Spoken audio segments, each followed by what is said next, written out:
വിഷു. ഞാൻ കുറച്ച് കമ്പത്തിൻ്റെ നുറുക്ക് വെച്ചിട്ടാണ് പുട്ടുണ്ടാക്കുന്നത്. ഇതാണ് കമ്പം പറയുന്നത്.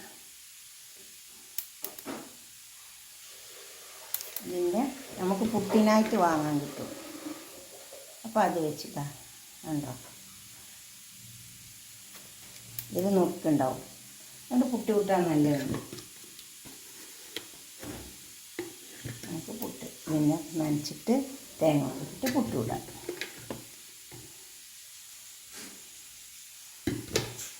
നമ്മൾ അരി കൊണ്ട് പുട്ടുവിടും, റവ കൊണ്ട് പുട്ടുവിടും, പല പുട്ടും ചൂടില്ലേ. ഇതുകൊണ്ടൊന്ന് പുട്ട് ഇട്ടൊക്കെ നമുക്ക്. അപ്പോൾ അതിലേക്കുള്ള തേങ്ങ, ഇതിൽ കുറച്ച് ചെറിയ ഉള്ളിയൊക്കെ ഇട്ടിട്ടുണ്ട്, അപ്പോൾ നല്ല ടേസ്റ്റ് ഉണ്ടാവും. ഇത് നനച്ചെടുക്കാം. ഉപ്പിട്ട് കൊടുക്കാം.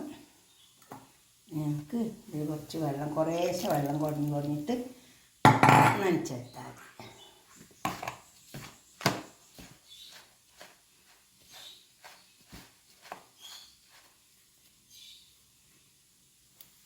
കുറേശ്ശെ നമ്മൾ സാധാരണ പുട്ട് നനയ്ക്കുന്ന പോലെ തന്നെ കുറേശ്ശെ വെള്ളം കുറയ്ക്കുക, എന്നിട്ട് നനച്ചെടുക്കുക.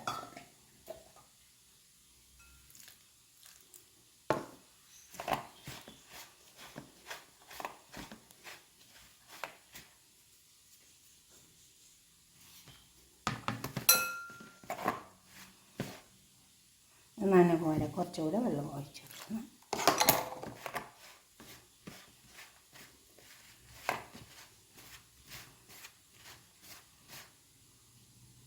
ഈ വെള്ളം മതി. ഇനി ഇതൊന്ന് കട്ടൊക്കെ നന്നായി ഉടച്ചെടുക്കുക.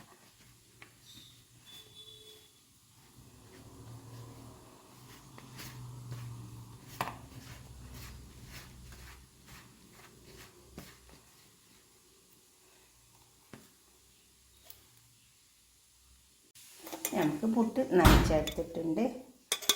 പുട്ടും കുറ്റിയിൽ ചില്ലിട്ട് കൊടുക്കണം.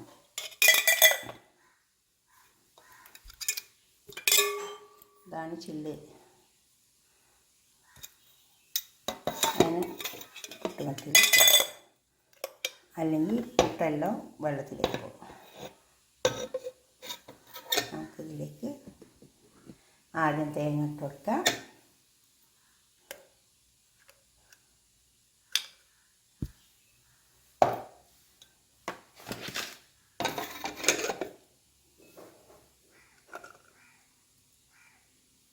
ഇനി പൊടി ഇട്ട് കൊടുക്കുക.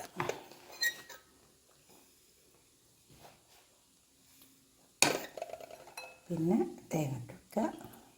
പിന്നെ പൊടി ഇട്ട് കൊടുക്കുക. പിന്നെയും തേങ്ങ ഇട്ട് കൊടുക്കുക. ഇതിൽ 3 കഷ്ണമേ പോരുള്ളൂ.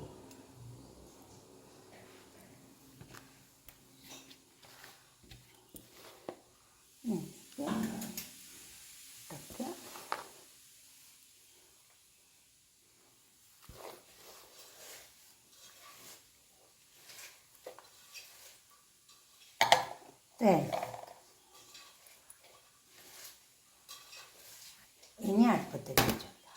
അപ്പോൾ പുട്ടിൻ്റെ പാത്രം അടുപ്പത്ത് വെച്ചിട്ടുണ്ട്. ഇതിലേക്ക് വെച്ചെടുക്കാം. പുട്ട് വേവട്ടെ. വേകുമ്പോഴത്തേക്കും നമുക്കൊരു ചെറുപയറിൻ്റെ കറി ഉണ്ടാക്കാം. കുറച്ച് ഓയിൽ ഒഴിച്ചെടുത്തിട്ടുണ്ട്. കുറച്ച് നല്ല ചൂടായിട്ടുണ്ട്. ഇത്തിരി കടുക് ഇട്ട് കൊടുക്കാം.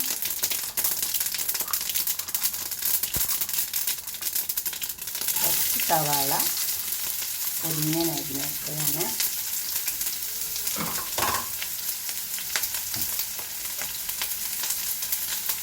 2-3 വെളുത്തുള്ളി. അത് ഞാൻ കുറച്ച് തോടോടെ കുത്തിയിട്ടതാണ്. അടിയിലെ തോടുണ്ടല്ലോ, അത് നല്ല ഉണ്ടാകും. മുരിഞ്ഞാൽ ഒന്ന് മുരിഞ്ഞേക്കാം. അതൊക്കെ മുരിഞ്ഞ് വന്നിട്ട് കറിവേപ്പില, പച്ചമുളക് ഇട്ടേക്കാം. ഇനി വേവിച്ചിട്ട് ചെറുനാട് വേവിച്ച് വെക്കാം. വേവിച്ച് വെച്ച് ചെറുതായിരുന്നു. ഉപ്പ് ആവശ്യം പോലെ ഇട്ടാൽ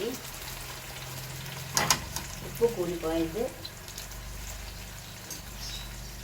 ഞാനിട്ട് നമുക്ക് കുറച്ച് മുളകിൻ്റെ പൊടി ഇട്ട് കൊടുക്കാം. അധികമൊന്നും വേണ്ട. പച്ചമുളക് തന്നെ നല്ല എരിവുണ്ട്.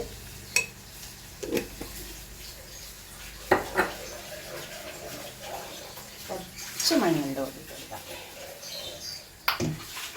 അത് വെറും പച്ചമുളകും ഉപ്പും ഇട്ടിട്ട് മാത്രം വയ്ക്കുകയും ചെയ്യും. അത് വേണമെങ്കിൽ മാത്രം ഇട്ട് കൊടുത്താൽ മതി, നിർബന്ധമില്ല. ഇനി ഇത് നന്നായി ഒന്ന് ഇളക്കി ചേർത്തെടുക്കാം. ഇളക്കി ചേർത്ത് കുറച്ച് സമയം ഒന്ന് കത്തിച്ച് കൊടുക്കാം. ഇപ്പോൾ ചെറുപയർ കറി റെഡി ആയിട്ടുണ്ട്. പുട്ടും തയ്യാറായിട്ടുണ്ട്. പുട്ടൊരു പാത്രത്തിലേക്ക് കുത്താൻ നമുക്ക് ചെറുപയർ ഒഴിച്ചിട്ട് കഴിക്കാം. നമുക്കിത് കുത്തി കൊടുക്കാം.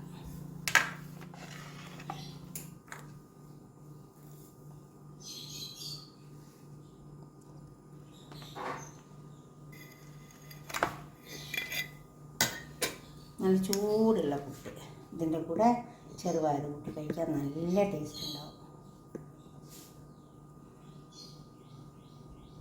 ഇതും ഈ ചെറുപയറും കൂടിയിട്ട് അങ്ങനെ ഒരു പുട്ടുണ്ടാക്കി നോക്കിയാൽ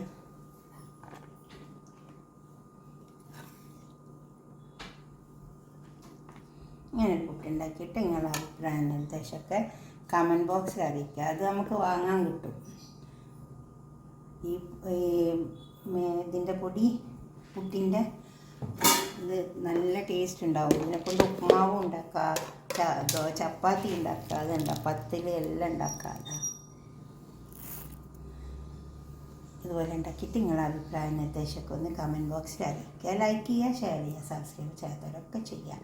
അടുത്തൊരു വീഡിയോ ആയിട്ട് നമുക്ക് പിന്നെ കാണാം. ഓക്കെ, നല്ലോണം തേങ്ങ ഇട്ട് കൊടുക്കണം, അപ്പോൾ നല്ല ടേസ്റ്റ് ഉണ്ടാവും.